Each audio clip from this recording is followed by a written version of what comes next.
तो हेलो मेरे प्यारे दोस्तों, एक बार फिर से स्वागत है आपका अपने YouTube चैनल झारखंड मार्गदर्शक में। तो जो लोग हमारे चैनल पे नए हैं वो चैनल को कीजिए सब्सक्राइब। साथ ही अगर आपको हमारा ये वीडियो सीरीज पसंद आ रहा है तो लाइक करना मत भूलिएगा दोस्तों। तो आज हम डिस्कस करने वाले हैं कोल विद्रोह के बारे में, और ये टॉपिक उन सारे लोगों के लिए इम्पोर्टेंट है जो झारखंड में होने वाले कॉम्पिटिटिव एग्जाम की तैयारी में लगे हुए हैं।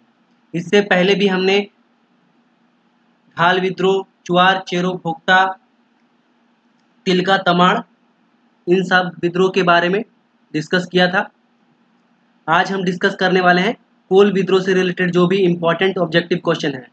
तो आइए शुरू करते हैं। सबसे पहला क्वेश्चन है, झारखंड का प्रथम सुसंगठित तथा व्यापक जनजातीय विद्रोह निम्न में से कौन था? बहुत ही इंपॉर्टेंट क्वेश्चन, VVI क्वेश्चन है, कई बार पूछा गया है और पूछा जाएगा भी। झारखंड का प्रथम सुसंगठित तथा व्यापक विद्रोह जो था, जनजातीय विद्रोह, कौन सा था? तो इसका सही आंसर हो जाएगा कोल विद्रोह। कौन सा विद्रोह? कोल विद्रोह जो था प्रथम सुसंगठित और व्यापक जनजातीय विद्रोह था।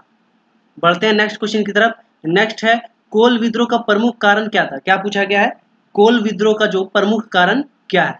तो सबसे पहले है लगान की ऊंची दरें तथा लगान नहीं चुका पाने की स्थिति में भूमि के मालिकाना हक की समाप्ति। तो ये बिल्कुल सही बात है। दूसरा है पहाड़ा पंचायत जो व्यवस्था है के स्थान पर अंग्रेजी कानूनों को लागू करना। तो जैसे ही क्या हुआ, झारखंड में जो है अंग्रेजों को प्रवेश होने लगा, तो उसमें क्या हुआ, अंग्रेजों ने वहाँ के जो स्थानीय शासन व्यवस्था था उसको हटा के क्या किया, अंग्रेजी कानून लगाने शुरू कर दिया। तो कोल विद्रोह से रिलेटेड क्या है, ये भी कथन बिल्कुल सही है। नेक्स्ट है अंग्रेजों द्वारा अफीम की खेती हेतु आदिवासियों को प्रताड़ित किया जाना। तो ये भी बिल्कुल सही है। अंग्रेज क्या करते थे, अफीम की खेती के लिए आदिवासियों को प्रताड़ित करते रहते थे। तो इन तीनों कथन क्या है, कोल विद्रोह के रिगार्डिंग बिल्कुल सही है। तो हमारा जो आंसर हो जाएगा वो हो जाएगा ऑप्शन नंबर डी, उपरोक्त सभी कथन सत्य है। बढ़ते हैं नेक्स्ट क्वेश्चन की तरफ। नेक्स्ट क्वेश्चन है पतचुई। पतचुई क्या था? क्या पूछा गया है? पतचुई क्या था? तो इसका सही आंसर है अंग्रेजों द्वारा हड़िया पर लगाया कर। तो हड़िया क्या है? हड़िया पेय पदार्थ है, पीने योग्य पदार्थ है। तो इस पे क्या हुआ, इस पे क्या हुआ, अंग्रेजों ने क्या कर दिया, कर लगा दिया। और उस कर का क्या नाम हुआ? उस कर का नाम था पतचुई कर। क्या नाम है? पतचुई कर। बढ़ते हैं नेक्स्ट क्वेश्चन की तरफ। नेक्स्ट क्वेश्चन है कोल विद्रोह के प्रारंभ होने से पूर्व इनमें से किस व्यक्ति की जमीनें छीनकर सिखों को दे दी गई? क्या बोला गया है? कोल विद्रोह के प्रारंभ होने से पूर्व इनमें से किस व्यक्ति की जमीन छीनकर सिखों को दे गई? तो वो सही आंसर है सिंगराई मानकी। सिंगराई मानकी की जमीन छीनकर क्या किया गया? सिखों को दे दिया गया। नेक्स्ट है कोल विद्रोह से पूर्व किस समूह के लोगों द्वारा सिंगराई मानकी की बहनों का अपहरण करके उसकी इज्जत लूटी गई? तो वो कौन से समूह थे? तो उसका सही आंसर है सिख समूह। कौन से समूह थे? सिख समूह थे। नेक्स्ट क्वेश्चन है कोल विद्रोह से पूर्व पूर्वी सिंहभूम के बदगांव में किस मुस्लिम युवक द्वारा सुरगा मुंडा की पत्नी का अपहरण करके उसकी इज्जत लूटी गई? क्या क्वेश्चन पूछा गया है? कोल विद्रोह से पूर्व सिंहभूम के जो है बदगांव गांव था, उसमें क्या हुआ, मुस्लिम युवक ने क्या किया, सुरगा मुंडा की पत्नी का अपहरण करके उसकी इज्जत लूट ली। तो वो कौन था? सही आंसर है जफर अली। जफर अली नाम का जो व्यक्ति था, मुस्लिम युवक था, उसने क्या किया, सुरगा मुंडा की पत्नी का अपहरण करके उसकी इज्जत लूट ली। नेक्स्ट है निम्न में से किसके नेतृत्व में लगभग 700 आदिवासियों ने सिंगराई से छीने गई जमीनों को वापस लेने हेतु हमला किया? तो सिखों द्वारा जो जमीन छीन ली गई थी उसके लिए क्या किया गया, आदिवासियों ने सिंगराई से छीने गए जो जमीन था उससे वापस लेने के लिए हमला कर दिया। और उसका नेतृत्व कौन किया? तो सही आंसर है सिंगराई मानकी और सुरगा मुंडा, इन दोनों ने क्या किया, उसका नेतृत्व किया। सही आंसर हो जाएगा सिंगराई मानकी और सुरगा मुंडा। बढ़ते हैं नेक्स्ट क्वेश्चन की तरफ। नेक्स्ट क्वेश्चन है सिंगराई मानकी एवं सुरगा मुंडा के नेतृत्व में हमले की योजना बनाने हेतु तमाड़ के किस गांव में सभा का आयोजन किया?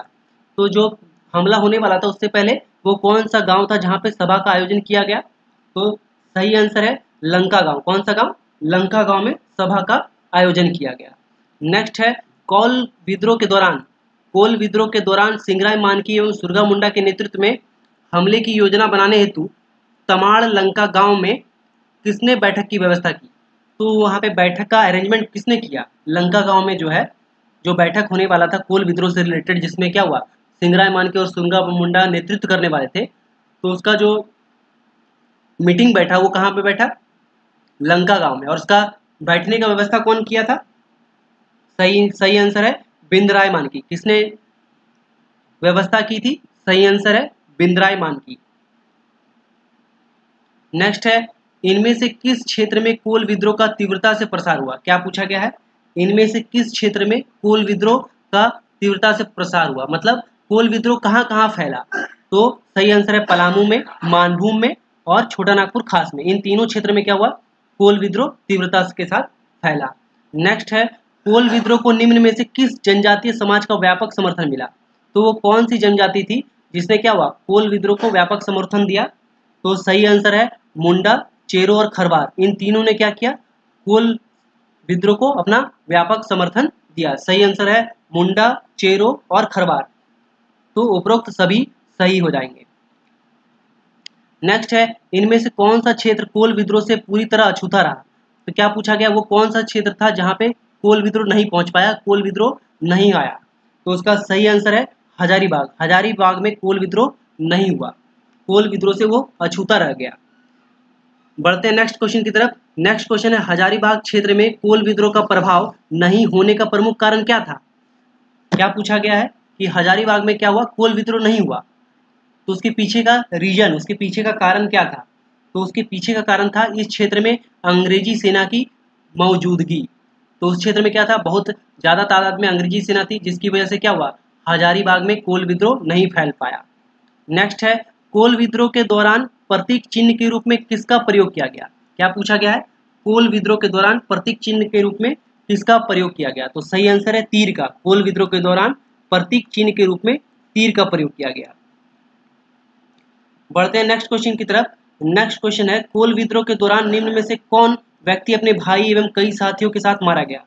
तो कोल विद्रोह के दौरान कौन था जो क्या हुआ, अपने भाइयों के साथ, कई साथियों के साथ मारा गया? सही आंसर है बुधू भगत। कौन मारा गया? बुधू भगत। सही आंसर है दोस्तों बुधू भगत। बढ़ते हैं नेक्स्ट क्वेश्चन की तरफ। इनमें से किस अंग्रेज अधिकारी ने कोल विद्रोह के प्रमुख नेता बुधू भगत को मारा था? तो वो कौन सा अंग्रेज अधिकारी था जिसने क्या किया, बुधू भगत को मारा था? सही आंसर है के इम्फे। कैप्टन इम्फे ने क्या किया, बुधू भगत को क्या किया, मार गिराया। किसने? कैप्टन इम्फे ने।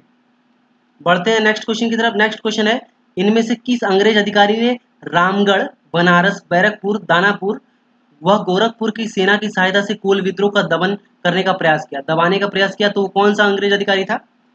सही आंसर है कैप्टन विल्किंसन। कैप्टन विल्किंसन ने क्या किया, कोल विद्रोह को दबाने के लिए अलग अलग सेनाओं की, जिसमें बनारस की सेना, बैरकपुर की सेना, दानापुर की सेना और गोरखपुर की सेना शामिल थी, उसका सहायता लिया। बढ़ते हैं नेक्स्ट क्वेश्चन की तरफ। नेक्स्ट है, पिठोरिया के किस राजा ने कोल विद्रोह को दबाने में अंग्रेजों की मदद की? तो कौन सा राजा था पिठोरिया का जिसने क्या किया, कोल विद्रोह को दबाने के लिए अंग्रेजों की मदद की? सही आंसर है जगतपाल सिंह। जगतपाल सिंह ने क्या किया, कोल विद्रोह को दबाने के लिए अंग्रेजों की मदद की। सही आंसर है जगतपाल सिंह। सही आंसर क्या है दोस्तों, जगतपाल सिंह। नेक्स्ट है, कोल विद्रोह को दबाने में अंग्रेजी सेना की मदद करने के बदले पिठोरिया के राजा जगतपाल सिंह को तत्कालीन गवर्नर जनरल ने कितने रुपए प्रतिमाह आजीवन पेंशन देने की घोषणा की? क्या पूछा गया है? पूछा गया है कि कोल विद्रोह को दबाने के लिए जो जगतपाल सिंह ने क्या किया, अंग्रेजों की मदद की, तो क्या हुआ, उसको तत्कालीन जो गवर्नर जनरल थे उसने उसको आजीवन पेंशन देने की घोषणा की। तो कितने रुपए पेंशन देने की घोषणा की? सही आंसर है 313 रुपए। कितना? 313 रुपए पेंशन देने की घोषणा की। नेक्स्ट है, इनमें से किस गवर्नर जनरल ने पिठोरिया के राजा जगतपाल सिंह, कौन? पिठोरिया के राजा जगतपाल सिंह को अंग्रेजों की मदद के बदले आजीवन पेंशन देने की घोषणा की? तो जब पिठोरिया के राजा जगतपाल सिंह ने क्या किया, कोल विद्रोह को दबाने के लिए अंग्रेजों की मदद की, तो उसके बदले क्या हुआ, उसको पेंशन देने की घोषणा, आजीवन पेंशन देने की घोषणा की। कितना? 313 रुपए। 313 रुपए। तो वो कौन सा गवर्नर जनरल था उस समय? तो उस समय गवर्नर जनरल कौन था? सही आंसर है विलियम बेंटिक। कौन था? William Bentinck. बढ़ते हैं नेक्स्ट क्वेश्चन की तरफ। नेक्स्ट क्वेश्चन है कोल विद्रोह का प्रमुख नेता सुरगा मुंडा कहाँ का निवासी था? क्या पूछा गया है? कोल विद्रोह का जो प्रमुख नेता था कौन? सुरगा मुंडा। वो कहाँ का निवासी था? तो इसका सही आंसर है बदगांव सिंहभूम। कोल विद्रोह का प्रमुख नेता सुरगा मुंडा कहाँ का निवासी था? बदगांव सिंहभूम। कोल विद्रोह का प्रमुख नेता सुरगा मुंडा कहाँ का निवासी था? सही आंसर है बदगांव सिंहभूम। बदगांव सिंहभूम। बढ़ते हैं नेक्स्ट क्वेश्चन की तरफ। नेक्स्ट है कोल विद्रोह का प्रमुख नेता बुधु भगत निम्न में से किस स्थान का निवासी था? तो क्या पूछा गया? बुधु भगत किस स्थान का निवासी था? तो इसका सही आंसर हो जाएगा सिल्ली। बुधु भगत कहाँ का था? सिल्ली का था। बुधु भगत किस स्थान का निवासी था? सिल्ली का था। नेक्स्ट है किस वर्ष सिंगराय मानकी एवं सुरगा मुंडा द्वारा आत्मसमर्पण किया गया जिसके परिणाम स्वरूप कोल विद्रोह कमजोर पड़ गया? तो कौन कौन? सिंगराय मानकी और सुरगा मुंडा ने क्या किया? आत्मसमर्पण किया, मतलब सरेंडर कर दिया, जिसके बाद क्या हुआ? कोल विद्रोह कमजोर पड़ गया। तो ऐसा उन्होंने कब किया? सही आंसर है 1832 में। 1832 ईस्वी में सिंगराय मानकी और सुरगा मुंडा ने आत्मसमर्पण कर दिया, जिसके बाद कोल विद्रोह क्या हुआ? कमजोर पड़ गया। नेक्स्ट है कोल विद्रोह के परिणाम स्वरूप इनमें से किस जिला को समाप्त करके नॉन रेगुलेशन प्रांत के रूप में संगठित किया गया? तो क्या पूछा गया है? कोल विद्रोह के परिणाम स्वरूप क्या हुआ? किस जिला को समाप्त करके नॉन रेगुलेशन प्रांत के रूप में संगठित किया गया? सही आंसर है जंगल महल। जंगल महल सही आंसर हो जाएगा। बढ़ते हैं नेक्स्ट क्वेश्चन की तरफ। नेक्स्ट है कोल विद्रोह के परिणाम स्वरूप निम्न में से किस एजेंसी का गठन किया गया? तो जो कोल विद्रोह हुआ उसके परिणाम स्वरूप उसका रिजल्ट क्या हुआ? कि एजेंसी का गठन किया गया। तो कौन सी एजेंसी का गठन किया गया? सही आंसर है दक्षिणी पश्चिमी सीमा एजेंसी। कौन सी एजेंसी? दक्षिणी पश्चिमी सीमा एजेंसी का गठन किया गया। नेक्स्ट है कोल विद्रोह के परिणाम स्वरूप दक्षिण पश्चिमी सीमा एजेंसी का गठन किस वर्ष किया गया? क्या पूछा गया है? कोल विद्रोह के परिणाम स्वरूप कोल विद्रोह का रिजल्ट के बाद क्या हुआ? दक्षिणी पश्चिमी सीमा एजेंसी का गठन किया गया। तो कब किया गया? तो सही आंसर है 1834 ईस्वी में कोल विद्रोह के परिणाम के बाद दक्षिण पश्चिमी सीमा एजेंसी का गठन किया गया 1834 में। सही आंसर है 1834। नेक्स्ट है कोल विद्रोह के परिणाम स्वरूप गठित दक्षिण पश्चिम सीमा एजेंसी का प्रथम एजेंट कौन था? क्या बोला गया है? कोल विद्रोह के परिणाम स्वरूप गठित दक्षिण पश्चिमी सीमा एजेंसी का प्रथम एजेंट कौन था? सही आंसर है विल्किंसन। विल्किंसन जो था कोल विद्रोह के बाद गठित दक्षिण पश्चिमी सीमा एजेंसी का प्रथम एजेंट था। नेक्स्ट क्वेश्चन है निम्न में से किस विद्रोह के पश्चात मुंडा मानकी शासन प्रणाली को वित्तीय तथा न्यायिक अधिकार प्रदान किए गए? क्या बोला गया है? इस विद्रोह के बाद मुंडा मानकी शासन व्यवस्था को क्या किया? वित्तीय तथा न्यायिक अधिकार प्रदान किए गए। तो उसका सही आंसर हो जाएगा दोस्तों कोल विद्रोह। कोल विद्रोह के बाद मुंडा मानकी शासन व्यवस्था को वित्तीय और न्यायिक सहायता जो है प्रदान किया गया, न्यायिक अधिकार प्रदान किया गया। तो होप दोस्तों आपको हमारा ये वीडियो सीरीज पसंद आ रहा है। तो अपना सपोर्ट बनाए रखने के लिए लाइक ज़रूर करें। साथ ही जो लोग हमारे चैनल पर नए हैं तो सब्सक्राइब करना मत भूलिए दोस्तों। मिलते हैं नेक्स्ट वीडियो में, तब तक के लिए धन्यवाद।